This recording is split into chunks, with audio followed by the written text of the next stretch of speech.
Hello from Cherries. Let's learn how to create a rainbow in Photoshop. Navigate to the Windows menu and select Gradients. Now in the Gradient right side panel, open the Context menu and select Legacy Gradients. In the left panel, also select Gradient and from the top bar choose the Radial Gradient Time. Now add another layer by clicking on the plus button in the Layer panel. Having the new layer selected, open the Gradient Properties and open Special Effects.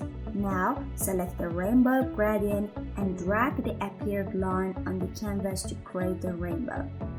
You get it, but isn't it very artificial? Move it to the part of image that you wish, using Move tool, and select the Eraser tool to erase the extra parts.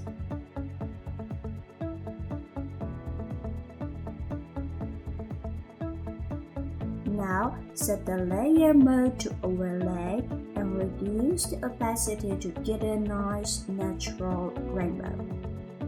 It is always lovely to see a rainbow, even a handmade one in Photoshop.